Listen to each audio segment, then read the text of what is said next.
Like any young girl on a farm, Jeanette Ludwig loved to explore. And when her exploration could also involve her animals, it was a perfect combination for excitement and probable mischief. I was in the barn and had this inkling to go up and play with the cats up in the hayloft. And I was just playing. I didn't even think I was close to the hole or anything, and all of a sudden I fell.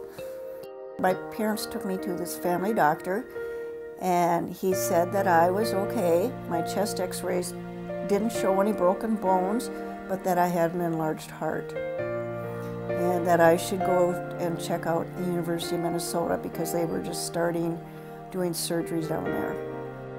The year was 1957, and Jeanette had a complicated congenital heart defect.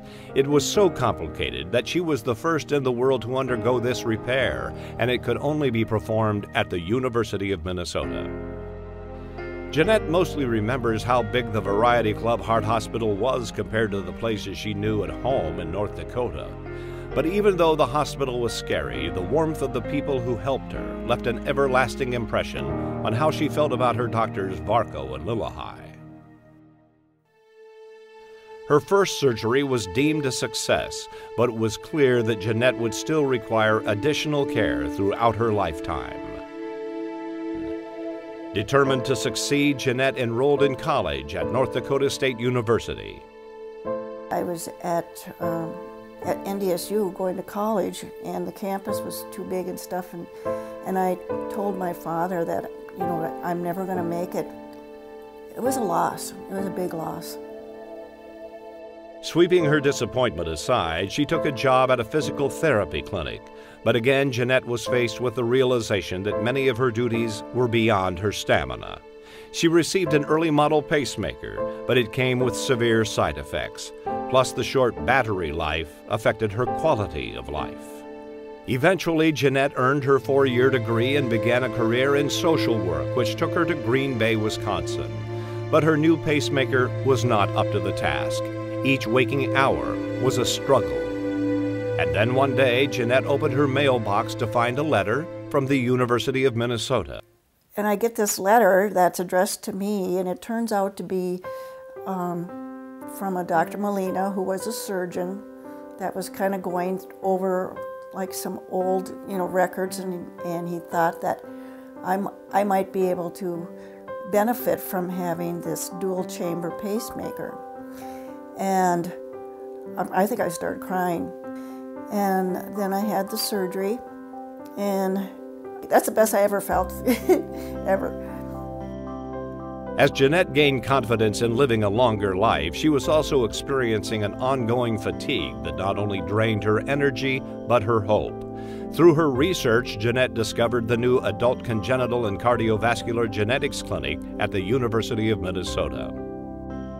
In 2009, we actually started the Adult Congenital and Cardiovascular Genetics Center, and the reason we started that was that for the first time in the early 2000s, there were more adults with congenital heart disease than children with congenital heart disease.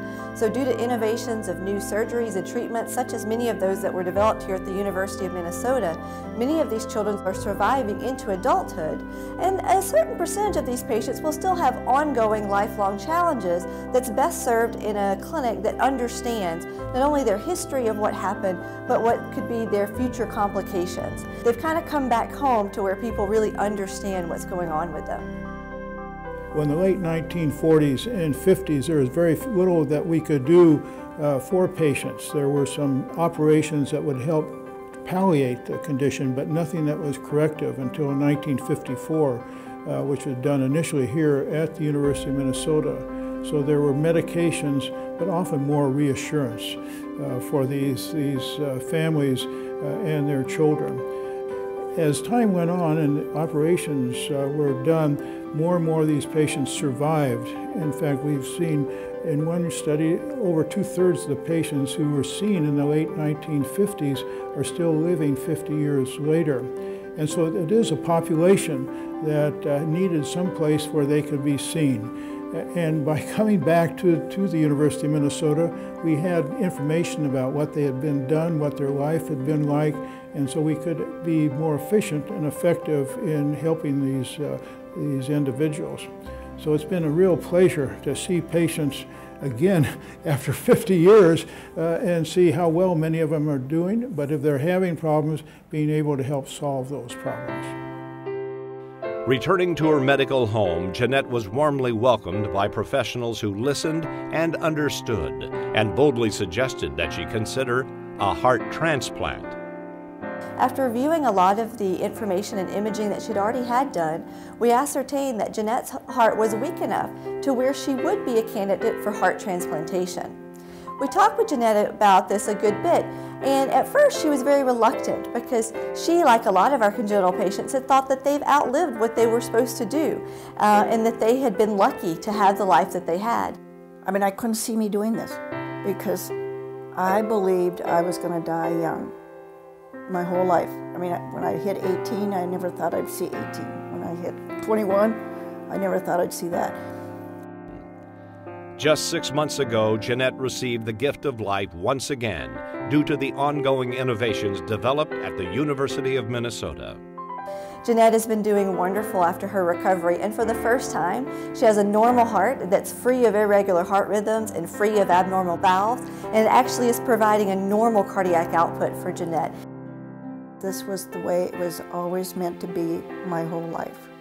It all started with the University of Minnesota and all the things that were researched and so on. I don't think words could express, number one, how it impacted my life and gave me life, and that every time I ever needed a certain kind of procedure or something, it was always available.